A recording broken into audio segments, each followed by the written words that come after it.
अमेरिकी राष्ट्रपति Donald Trump के फैसले और बयानों ने भारत को लगातार प्रभावित किया है। इसी बीच चीन ने भारत के सामने रिश्ते गहराने के 4 सुझाव रखे हैं। भारत में चीन के राजदूत शू फेई होंग ने साफ कहा है, भारत और चीन को प्रभुत्व की राजनीति, शक्ति प्रदर्शन और किसी भी तरह के टैरिफ और व्यापार युद्ध का मिलकर विरोध करना चाहिए। साथ ही उन्होंने अपील की कि दोनों देश मिलकर ग्लोबल साउथ यानी विकासशील देशों के हितों की रक्षा करें। China and India share a history of resisting fascism and fighting for national independence and liberation.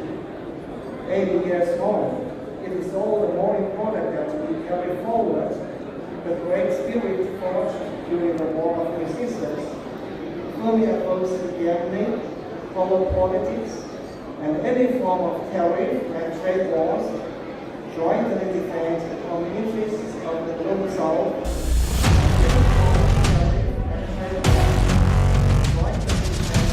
चीन के राजदूत का ये बयान ऐसी वक्त में आया है जब ट्रंप प्रशासन ने भारत और चीन दोनों पर आर्थिक और कूटनीतिक दबाव बढ़ा दिया है। ट्रंप ने रूस से सस्ता तेल खरीदने पर सवाल खड़े किए, H-1B वीजा पर $1 लाख का शुल्क लगाने की घोषणा की और तो और संयुक्त राष्ट्र के मंच से भारत और चीन पर रूस यूक्रेन युद्ध को फंड करने तक का आरोप लगा दिया। China and India are the primary funders of the ongoing war by continuing to purchase Russian oil. But inexcusably, even NATO countries have not cut off much Russian energy and Russian energy products. Russia is not ready to make a deal to end the war. Then the United States is fully prepared to impose a very strong round of powerful tariffs. ऐसे माहौल में चीन ने भारत को 4 सुझाव दिए। पहले 3 भारत चीन संबंध मजबूत करने के लिए और चौथा अमेरिकी दादागिरी का सामना करने के लिए। पहला सुझाव, रणनीतिक दृष्टिकोण बनाए रखें। भारत चीन रिश्तों का महत्व द्विपक्षीय से कहीं आगे है।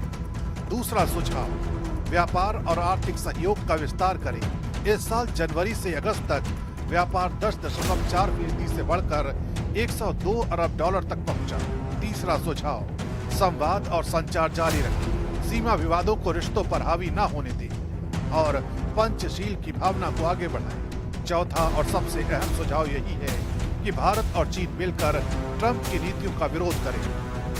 भारत अमेरिकी राष्ट्रपति ट्रंप के फैसलों से पूरी तरह से प्रभावित है। ऐसे में चीन चाहता है कि भारत और चीन ट्रंप टैरिफ और दूसरे मसलों का मिलकर मुकाबला करे, लेकिन भारत चीन के साथ स्टेबल, वर्किंग, प्रेडिक्टेबल संबंध तो चाहता है, लेकिन ऐसे संबंध नहीं चाहता ताकि वो अमेरिका विरोधी लगे।